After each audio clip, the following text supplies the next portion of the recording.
Welcome to the Art of Entertainment. I'm your host, Vihan Khanna. Let's get started. On today's episode, we have a very special guest, Captain Travis Rosbach.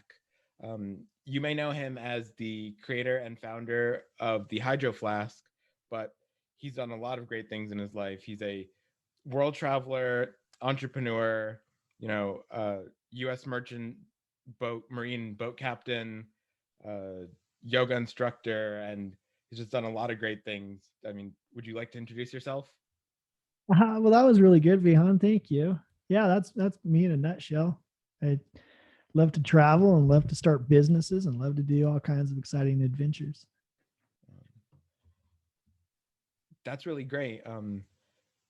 So I know I did a little research, of course, before the interview, and I noticed that Hydro Flask wasn't your first startup. Is that correct? That is correct. Yeah, I had probably 6 or 7 before that had various degrees of failure and success. Yeah. Hydro Flask is just kind of the most prevalent that people have heard of and relate to, I guess. Of course. So would you say that you've learned things from all those like 5 or 6 startups like prior to Hydro Flask that helped with the success of Hydro Flask? Oh, absolutely. Yeah, there was a lot that like the fence company I really learned a lot from. It was a real local Bend, Oregon fence company and business. And so learned a lot about the how to do network marketing and chamber of commerce events, and how to do guerrilla marketing and door hangers, and how to write up contracts, and how to deal with attorneys and employees and associations and things like that. And then eventually got into a sign company in Oahu.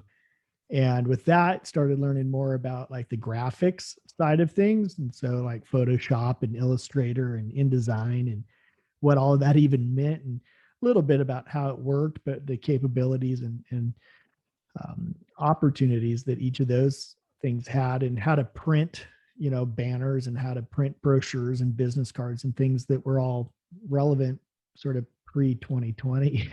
Right. So yeah, they just kind of all were kind of piggybacking on each other and stair stepping on each other up to finally, international, fairly large corporation. Of course. So how do you know when you have the right idea, like, in quotes, like right idea? Because, what is a right idea? But Yeah. mm-hmm.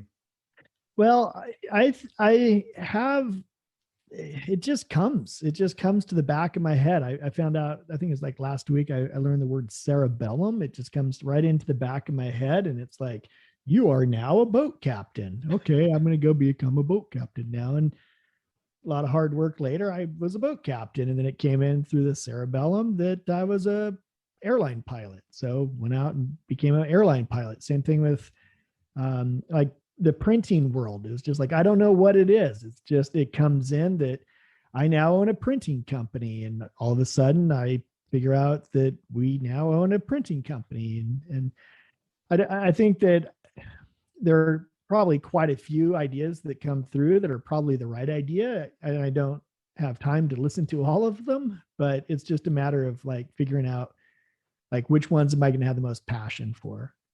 And so if I have a lot of passion, then those are the ones that I kind of consider to be the right ones. Right. Yeah. I mean, even for myself, like I think it was January of 2020, like just before COVID hit. And I had like just graduated college, like literally like less than a month before. And I was looking for a job, and I just got this idea, and I said, um, I want to take bartending classes so I can, you know, not that I necessarily want to work full time as a bartender, but I just wanted to learn more about all of that stuff. And I went and took a course, and now I'm a licensed bartender.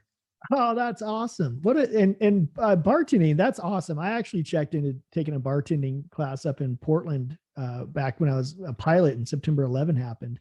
And I was kind of bored for a minute. And I thought bartending would be a great way to learn just interpersonal skills, customer service, sales, upselling, downselling, cross selling. And, I thought bartending would be a great way to learn a lot about a lot of different facets of business. Oh yeah, it's definitely a great way to learn about customer engagement and sales. Just being friendly with people, and selling without selling. Mm-hmm. Mm-hmm. Yeah, marketing yourself, marketing the bar, the restaurant, Yeah. all of the above, all of it. Yeah, I mean, I like the idea that no matter who you work, whoever's paying your paycheck, you're really working for yourself. You really are your own LLC, or your own entity. And even though you're bartending in somebody else's bar, you're still marketing for Vihan. There's not, you want them to come back to see you and tip you and Right. take care of you, because then you could theoretically and perhaps move on to the next one and the next one and the next one, and they will follow you to those other locations. Right. That's definitely true. So what would you say motivates you when, times get hard and continue to get harder? I think it goes back to that passion a lot. Yeah. Somehow the passion is just infused in me. And then when it is, there's just no escaping it. And so, those dark nights of the soul, unseen forces do come to lend a hand. And I still am not able to really articulate exactly how that happens and works. Napoleon Hill wrote a lot about it. It's a little bit in the series or the book, whatever it is, The Secret. And it really is true. I mean, once I personally, and I can only speak for myself, but once I start working towards something that I'm passionate about, it'll absolutely get hard. And I'm sure it gets hard for everyone. But when it does, I think it's a combination of my passion and just unseen forces that are like, I can have 115 setbacks, but then there'll be one little, step forward. It's like, oh, that step forward sure felt nice. We get like positive customer feedback. Or I'll meet somebody at an airport somewhere and they'll say, hey, thank you for doing this. My life is so much better. It's like, I really needed that at this moment. And that's all I really need to keep going another 6 months. Thank you. Yeah, definitely. Yeah, sometimes there's just a little light at the end of the tunnel, a little small thing that sort of motivates you to push through all the negative stuff, and really just succeed. Yes. Yes. Yes. Yeah. So going back to the Hydro Flask, where would you say the idea for that came from? It was kind of a multitude of a few things. One was I got a brochure because we were doing the sign company. We were doing screen printing, banners, embroidery, Right.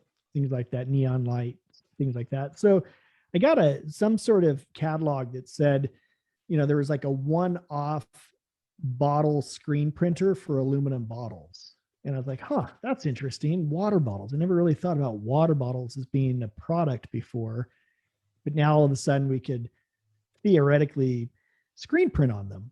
Huh, odd. Okay. So I talked to my brother and I pitched the idea to him, and he wasn't really working or doing anything at the time. And he was living in Oahu on his sailboat. And I was like, Jeff, you should do this. And he's like, yeah, it's a great idea, but I'm not going to.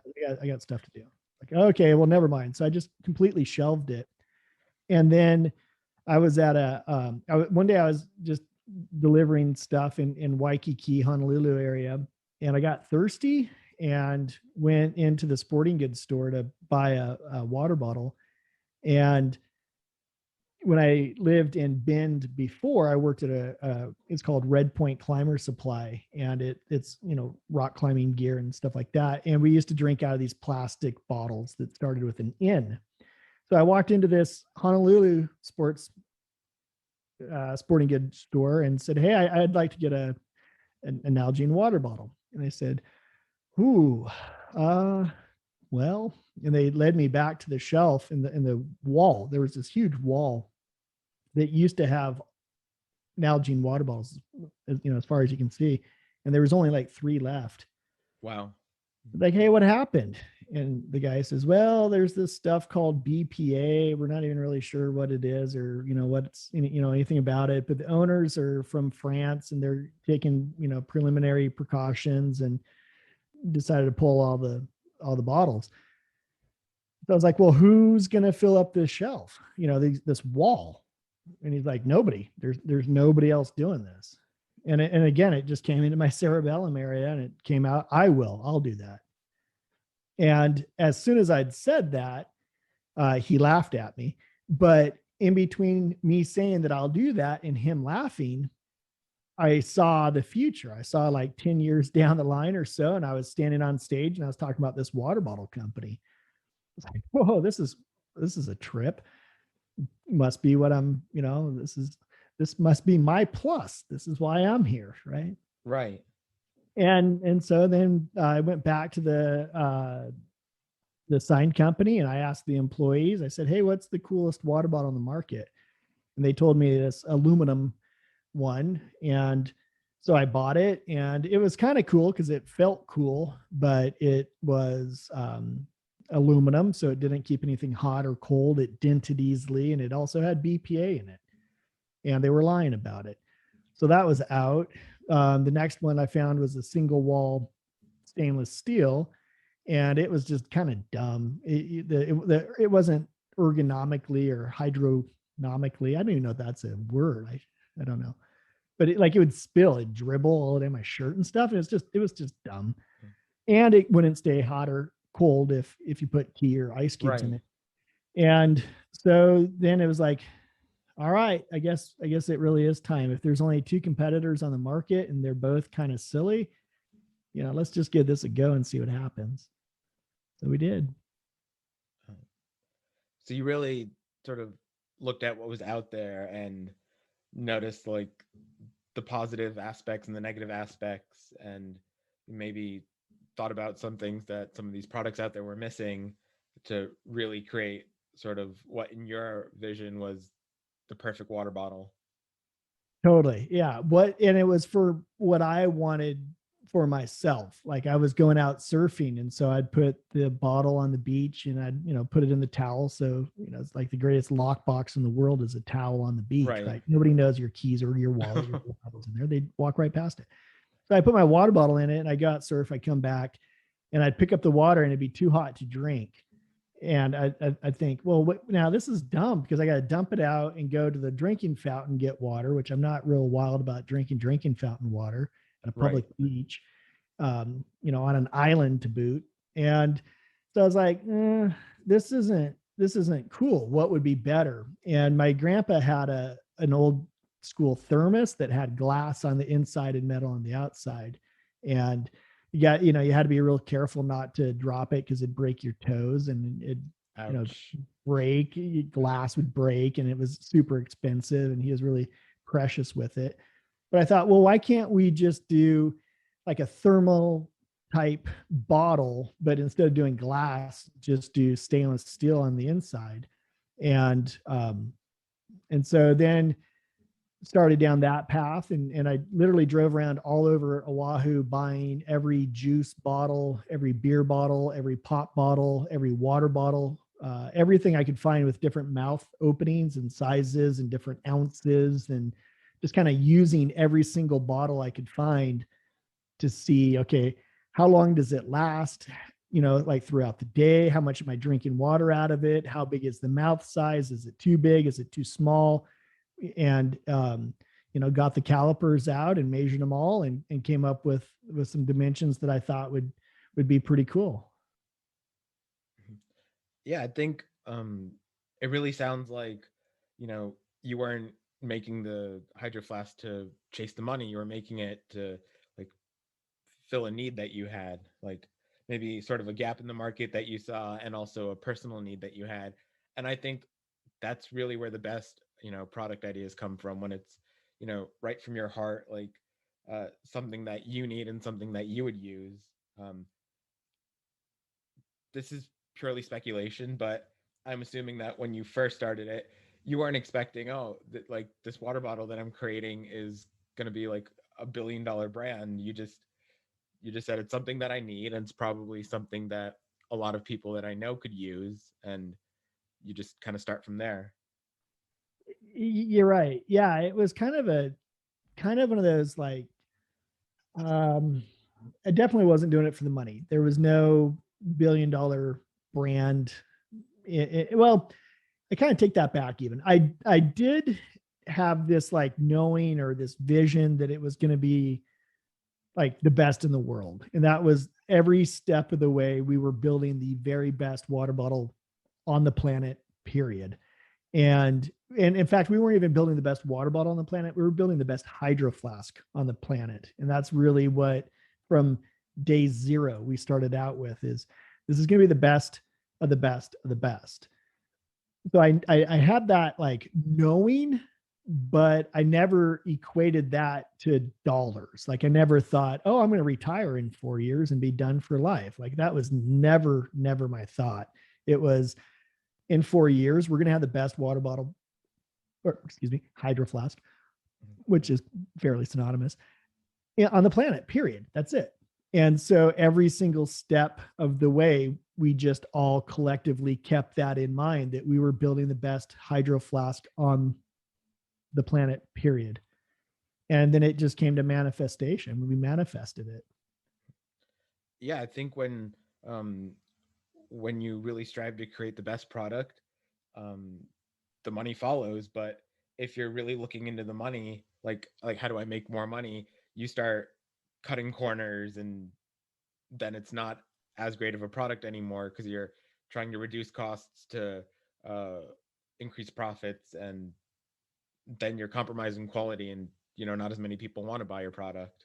And then the competition steps in and starts selling their own product that is where you used to be, but they are better than where you are now.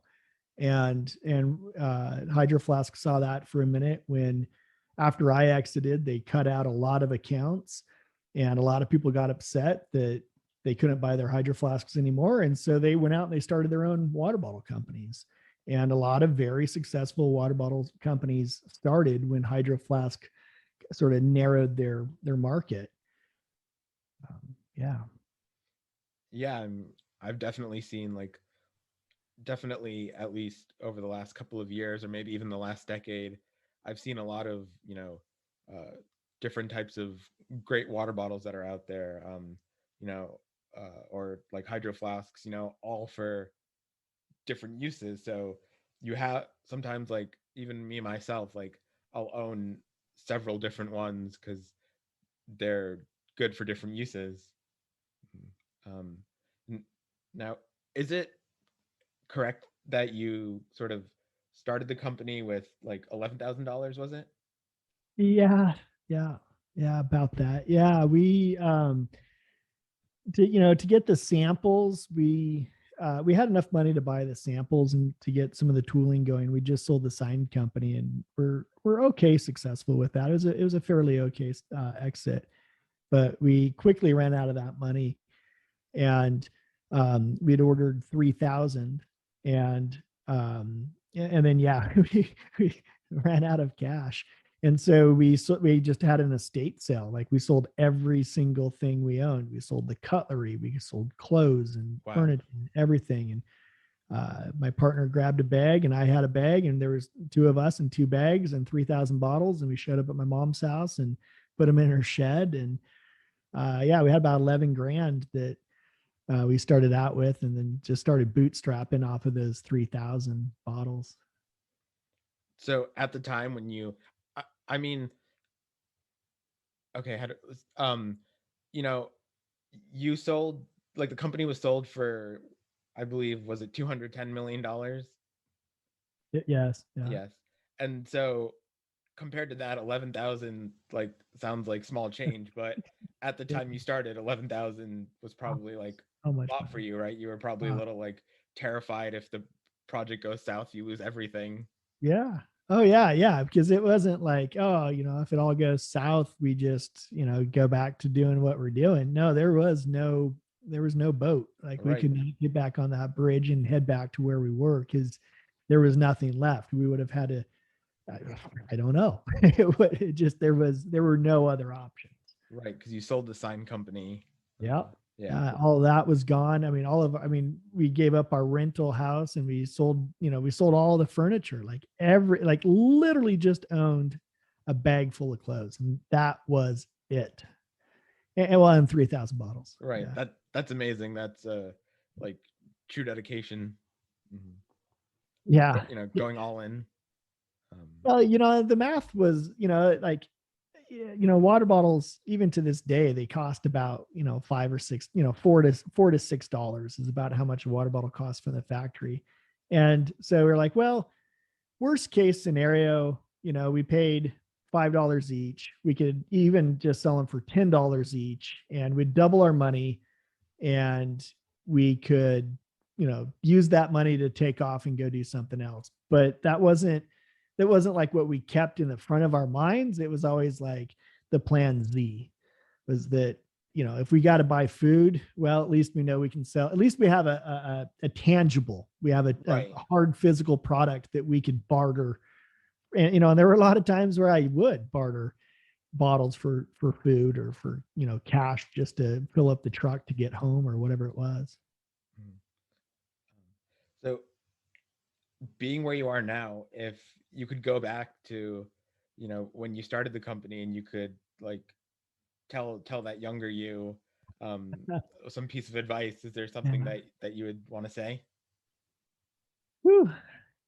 I don't know. I think that's a really good question, and I can imagine that I probably would, but at the same time, I'm very happy with how it all went. I think that maybe we could have spent a little bit more time working on uh, developing a really good team early on. We had a pretty high turnover rate for this first, couple few years because we just didn't have the money to hire the real talent that we needed. So we were hiring sort of day laborers. But again, like we had no cash to hire, that's really qualified. So yeah, no, I don't know that I would, I'd say probably just enjoy the ride because, it was a wild ass ride. I was traveling more than I'd even traveled as a airline pilot or a, charter jet pilot. I was traveling and going to really cool meetings. Like one week I'm in New York City at the NBA headquarters signing contracts with the NBA, and then the next week I'm in Texas in this underground military bunker, talking to government officials, and I'm just like, whoa, and then the next week I'm out in Hollywood meeting celebrities and at these Right. parties and stuff, and then the next week I'm out in China, and then following week I'm in Europe, and it was just it was a trip. It was a wild ride. Yeah. So do you have a favorite place that you visited on all your travels? I love Iceland. Absolutely love Iceland. But I don't want to tell people that because I don't want people going there because I don't want to spoil it for the Icelandic people and I don't want to spoil it for the rest of us. But yeah, I would absolutely recommend you go check out Iceland, especially before it's too late. Yeah, I definitely think that more and more people are catching on to Iceland, is I becoming know, damn more it. touristy. Mhm. California. I think California is one of the best places I've ever been, and everybody should move to California. I think that California is the greatest state in the country, if not the world. And so more people probably should go check out the Bay Area. Does that I sound legit and honest? Do you think people will fall for that? I mean, I spent like one summer, 2.5 months, I lived in the Bay Area, and I definitely love my summer over there. I don't know if that's where I'd want to live permanently because I'd still want to explore a little bit, but it was definitely a really good experience for me. I always thought like if I could go back and being like a single male in my 20s, that I would probably want to go live in San Francisco. I always thought that that would be it just sounds horrible. It's like a Top Gun expression from that old movie, but like target rich environment. I don't know. Right. Hmm. Um, let, let's I completely threw you off the topic there. I'm sorry. no, no, it's okay. It's okay. This is what Thought there would be a happens. plethora of beautiful women that are just underserved. So, Yeah. This is what happens when you're, recording live. and we are live, Yeah. Um, uh, keeping so you on your toes. It's good yeah, practice for you. yeah. So um, you sold Hydro Flask in 2016. Is that correct? I sold prior to that. So I Okay. sold it, I think, around 13. 13. Okay. 2013. Yeah, they put another couple, another 100 million or so into it, and then turned around and sold it again a few years Okay. after. Um, and you're currently running the Tumelo Group. When did you start that? And can you talk a little bit about what you do over there? Yeah, so I started the Tumelo Group about 4 years ago, but got real serious about it probably about 2 years ago, and I was um, I was kind of missing doing business, and I missed doing sourcing. I missed working with factories. I missed working with customers and clients and the whole 9 yards, but I didn't really want to do it full time. So I didn't want to go join somebody else's company who would potentially tell me when and how to work and do things. So I started the Tumelo Group mainly to do like everything under the sun business consulting and sourcing from factories. Basically, I wanted to help, and I still love, and this is what we do today: is we help people bring and businesses bring products to life. So if there's a back of the napkin sketch that people have for this widget, a better mousetrap, if you will, then we can help procure sourcing and help with the supply chain and shipping and logistics and warehousing and sales and marketing and all of that. And we try to kind of demystify the product category of having a hard product made. So that's kind of in a nutshell what the Tumelo Group does. So if I understand correctly, like the Tumelo Group helps people who have an idea for a product take it from just an idea in their head or on paper uh, to an actual product, like a physical product in their hand. Mhm. Mhm. Yeah, from A to Z. We say like, we say it quite a bit. It's like going from the back of the napkin drawing to engineering and um, design for manufacturing and minimum order quantities and tooling and molds and cavities in molds and the per piece cost and packaging and graphic design and shipping logistics and marketing logistics and warehousing logistics and things like that. Yeah, we kind of have a full package that we put people through in about 4 months of, here you go, here's your product. That's amazing. That's definitely, super helpful because there's so many people out there that have an idea and like don't know where to go with it because they don't have any connections anywhere. There's a lot of ways to be ripped off too, and so you can put in hours and hours and hours talking to somebody who you think is going to be a good fit for manufacturing, only to find out that nope, they're just a scam artist and you just blew all your cash or you blew your reputation or both, which is, equally bad. But yeah, we I have a really good, I say the word Rolodex. I don't know, you may be too young for Rolodex, but I have a good contact base. And we basically just pull in whoever we need for whatever we need whenever we need it. Mhm. I'm old enough to know what a Rolodex is, but young enough to never have used it. There you are. Yeah. Yeah. I I think at some point I found one in the drawer that like from my parents from like decades Mhm. ago probably. Probably Yeah. most of the numbers aren't active anymore. You're like, what is this? Yeah. Yeah. Um yeah, so you said that you like you got out of Hydro Flask around 2013 and then you got into the Tumelo Group like 4 years ago. Uh, so, what did you do in the period between then? Did you kind of sort of take the money and retire and enjoy life for a couple of years, or were there other things you were working on? I did indeed. Yeah. Yeah. I was a good capitalist. I was a good American. I took my money that I was hard earned in receiving, and I spent it all on frivolous bullshit. No, I'm only partially kidding.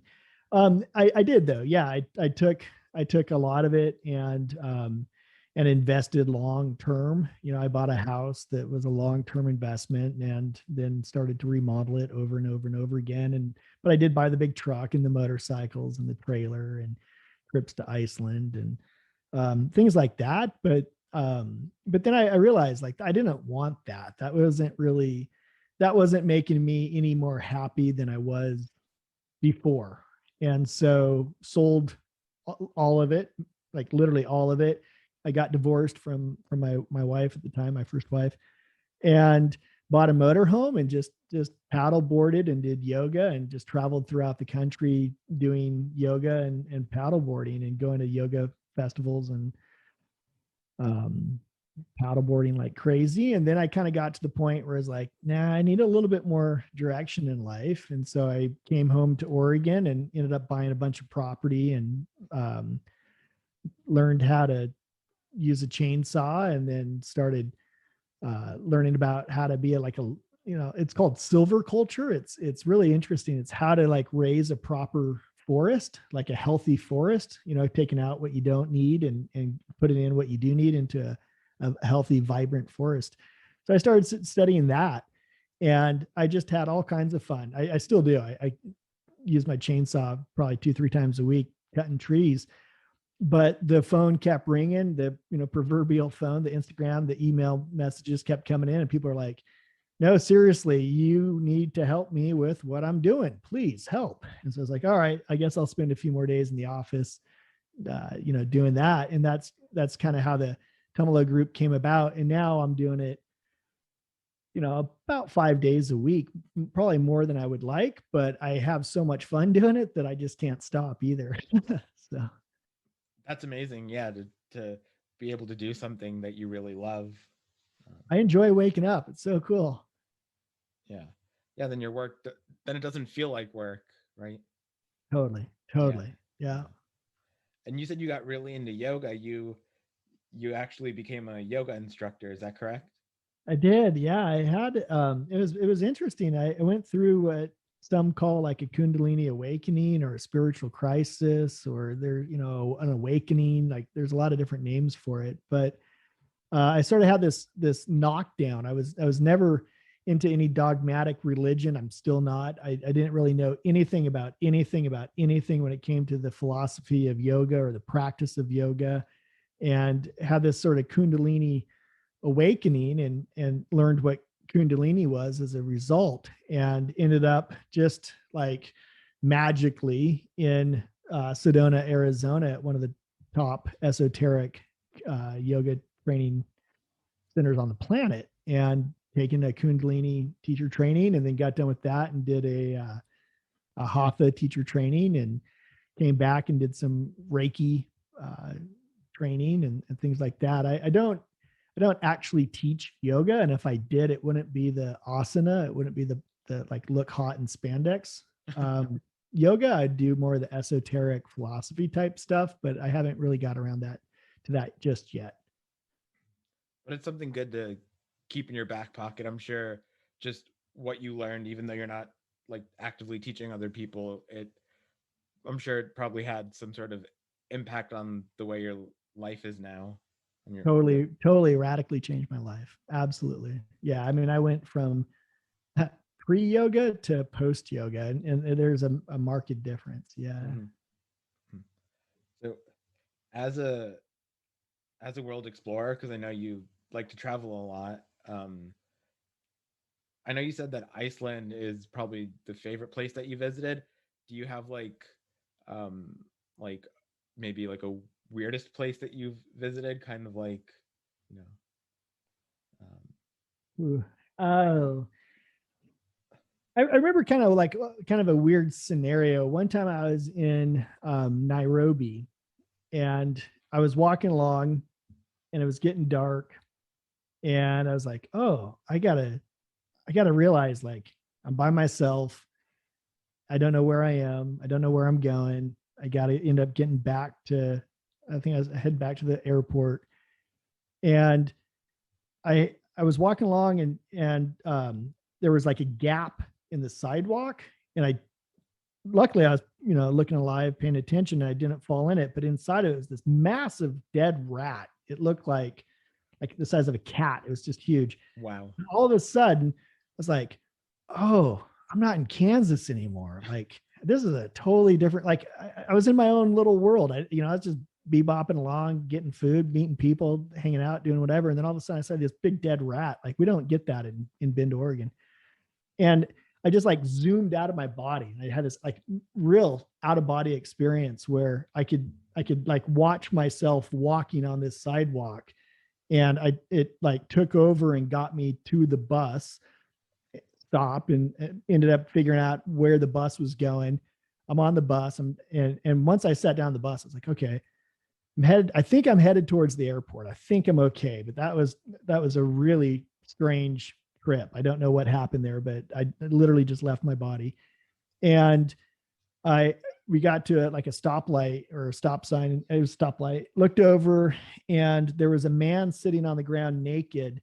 And there was probably about 10 or 15 people around him with rocks, and they were getting ready to stone him. And we just started pulling away just as they came down with the first stone. And the lady sitting next to me looked at me like, huh, yeah, it's Wednesday afternoon. Wow. Whoa. Yeah. Okay. Yeah. I should probably get going back to the airport now. I got to go. But I did love Kenya. I love Nairobi. It was awesome. Mombasa was really cool. Africa's a neat continent. Yeah, I definitely want to visit like Nairobi someday. I've heard good things about it. I've been to South Africa, but no other parts of um, the African continent yet. Yeah. Oh, it's cool. Like Morocco. I really want to get up to Morocco, the Canary Islands. Just met a friend up in the Canary Islands. I want to go visit her. My short bucket list. So shifting gears a little bit, I know you also are into gangster rap. Ah, I do love me some Easy E. Yeah. Yeah. NWA Ice Cube. Yeah. I grew up on it. Yeah. Yeah, I was actually gonna ask you like what kind of gangster rap you're into, but you just answered that question. I'm sorry. I shouldn't have jumped ahead like that. No, that's totally cool. Some stupid stuff is Easy E, Easy Does It. It came out, I think, in 1988. And it was just Easy Does It. That's the name of the album, right? I was on Spotify the other day. I'm going to call Spotify out on this. And I click on Easy Does It, and it says like the remastered version. I'm like, what the hell is that? Like, okay, maybe it's a little cleaner sounding, like as far as like they took out some static and stuff, or maybe it just sounds better. But they straight up like added, like Dr. Dre jumped in and started adding words, like subliminal messages inside of it. Like he was like, yeah, we could leave at any time, but we choose to be here with you at Ruthless. It's like, wait, that wasn't the original recording. And I noticed when I was typing in EAZY, I type in E and Eminem comes up. It's like, no, not Eminem. EA Eminem? Nope, still not looking for Eminem. And then finally, I get to Easy E, and if you don't spell it just precisely, sometimes it doesn't even come up. And then Dre starts jumping in, and it's just like, this is crazy. Like there's some sort of, I don't want to get into conspiracy theory, but I don't know what Spotify's doing. Because then it also makes me think, okay, well, they're doing the same thing with movies. You watch an Amazon Prime movie and it's edited. You don't know what they edited out. You don't know what phrase or line. They could have edited out 2 words. It completely and radically changed the whole meaning of the movie. And we'll never know if we hadn't watched it before. Same thing with books. Like there's a book, it's really cool. It's Dennis Wheatley, and it's Wordmaster. I've got it on Audible. And I looked it up on Amazon and it was like $400. It was like outrageous. And then all of a sudden now it's not even available. And it just basically builds your vocabulary. And in the book, he talks about 1984 and Big Brother banning books because if you have an educated masses, it's harder to control. And now Dennis Wheatley's book that he's talking about, 1984, actually came true. You know, I don't know if it was 94 or 04, or 14, but it came true. But I digress from Gangster up. Yeah. NWA, G Live Crew. Yeah. That's crazy that things like that happen. I mean, we have to be careful because, you know, back when we had cassette tapes, if I burned you a cassette tape, I said, Vahan, here's your cassette tape. You know that that's a one-to-one replica. Like the quality is not going to be quite as good, but you know you got what was on it. But nowadays, if you download it from Spotify, you don't know that's what Eric put up when he was doing Easy Does It. Like Andre jumped in and put some shit in there. Like that's not cool. I don't know. Yeah. Yeah, I know what you're saying. Like if I have a CD that I bought, I know it's like the original unless it specifically says that it was remastered. Yeah. But sometimes online you listen to a song one day and it's one way, and then you listen to it like 6 months later and it's different, or like they took down the original version and put a new version up. Yeah. It's like the mandala effect explained. You know, it's like, wait, wasn't it like that? I swear it was like that. No, it's like this now. So it must have never been like that. Well, maybe it was. There was just some thing going on in the interim that they switched it on us. And now we're thinking we're going schizophrenic crazy, but we're actually right. It's just them that changed it on us. I don't know. Yeah, like with the mandala effect, you know, it's crazy because there becomes big arguments, you know, it's this way, no, it's that way, and then somebody comes in and says, actually, it was this way, and then they changed it, or it changed in between, and then it went back to the original, and so technically both of you are right. But yeah, right, yeah, exactly. Well, I think there's also just, you know, like, oh yeah, I think I remember him dying now that you mention it, but really, do you remember that? Did you really have that memory, or is it a false implanted memory that you're thinking that you thought you remembered, you know?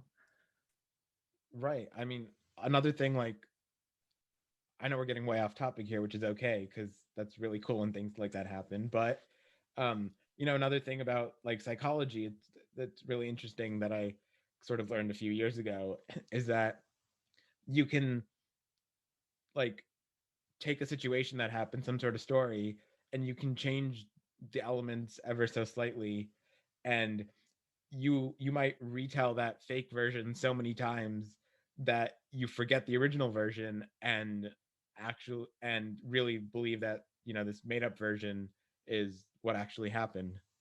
Yeah, totally. Your mind cannot tell the difference between truth and fabrication, you know? And so it's like, if you think about that on a bigger scale, you're like, okay, well, I'm horrible at math. Oh, I'm just terrible at math. Your brain's going, okay, yeah, you're bad at math. We'll make sure you do not do math ever again very well, because it can't tell if you're lying to it and you're just joking or if you're serious. But if you say, oh, I'm awesome at math, I do math really well, your brain likewise will say, oh, okay, great. We'll make sure you do well at math. Thanks. Because it just takes on your consciousness, your subconsciousness, your super consciousness. It takes on whatever words you feed to it. And so, you know, you might as well be given it healthy, positive stories rather than, you know, negative. Oh, I'm so terrible at this, or oh, I always screw this up, or oh, I'm just drowned in work. Rah, rah, rah, rah. Your whole person, your whole psyche, all of it, you know, stuff you can't even see is listening and is responding and is acting in kind. And so I think it's really important that we watch what we say to ourselves and to our loved ones. You know, like my daughter's 4 years old, and yeah, sometimes, like you said, like sometimes she'll say, no, Dad, I swear it's, you know, it's this way. And I'm like, no, I think I know it's this way, which is good because it keeps me on my toes also. But I think it's really important that we all remember to speak positively to ourselves and to those around us, because it does sink in and it does have an effect, long-term effect. Yeah, I definitely remember like as a kid, I would see articles that said if you tell yourself you're going to fail, you will fail, and if you tell yourself that you're going to do well, then you will do well. Yeah. And it's true. It's very, very true. And a lot of times, like, we are our worst critics, but we're also our best cheerleaders. And so when it does get tough and when we are struggling, if we've pre-programmed and are continuously programming ourselves to be positive and beneficial and optimistic, then it becomes root. It becomes very easy for the mind to just insert subliminally, you're going to be all right. No, it's cool. Oh, I'm so screwed. Nah, no, you're all right. We're going to get through this. Okay, great. And because if if you speak poorly to yourself, there's nobody else there to speak positively to you, then you are screwed. So I think it's really important to be mindful of how we speak to ourselves, even when we realize that, um, it's important to how we speak to ourselves, because ourselves are listening and responding, and in Right. kind in turn. Yeah. Anyway, I don't want to take up too much of your time. There's no, we're good. Thank you for listening to this episode. That was Travis Rosbach, the creator of the Hydro Flask. Tune in to our next episode for part 2 of my interview with Travis, and there will be a third episode, which is the third and final part of my interview with Travis. So look forward to that in the future. Thank you again for listening, and tune in.